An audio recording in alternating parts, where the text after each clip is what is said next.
cute, well-priced and nippy to drive, Fiat's 500 has pretty much cornered the market as far as designer urban cars go. It was no great surprise, therefore, that when it came to updating its bestseller, Fiat didn't stray too far from the formula it created in 2007. In fact, this car looks almost identical. Instead, for this facelift, Fiat has concentrated on increasing the number of available options and tweaked the engine range.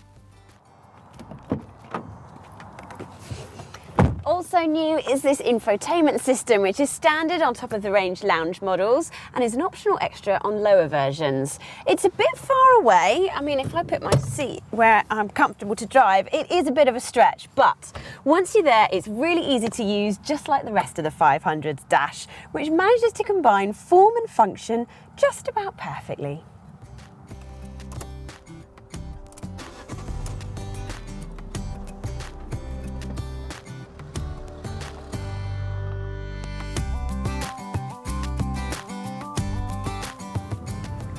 Fiat has made enough 500s for anybody to realise it's pretty good to drive. Sure enough, around town and small villages, it's a joy to drive.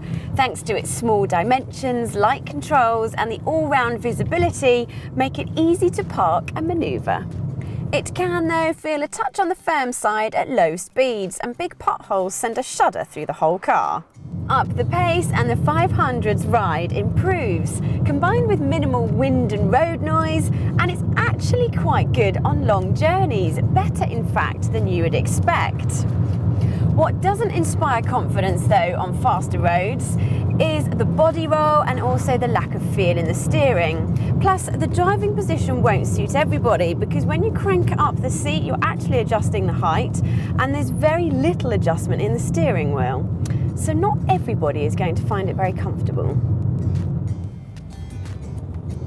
Much has been made of Fiat's twin-air two-cylinder petrol engine, which is fun to drive but uses quite a bit of fuel and is expensive to buy. Therefore, our advice is to ignore that and the diesel and go for the 1.2 litre petrol that we're in today, which is quieter, cheaper and has enough performance to keep most people happy. Not me though, of course. Fuel economy that averages out at about 45 miles per gallon ties in with low insurance, a decent reliability record and strong residual values to make this an affordable car to run.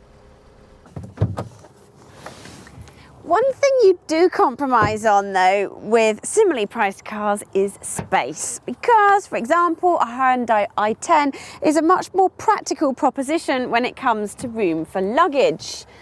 Whether you have the seats folded down or keep them in place. And actually, it's quite fiddly to do that anyway. Also note that the 500 is only available as a 3-door, which means getting in the back is more difficult than in some rivals. Once here though, there is a surprisingly decent amount of room, providing of course that the person sitting in front of you is not too tall. It is worth noting though, it is just a 4-seater because there is no middle seat.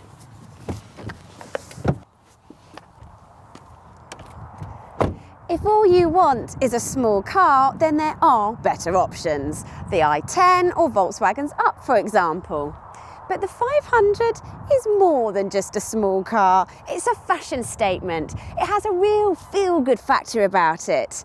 And if you avoid the base spec model, there's enough charm to keep you very happy indeed.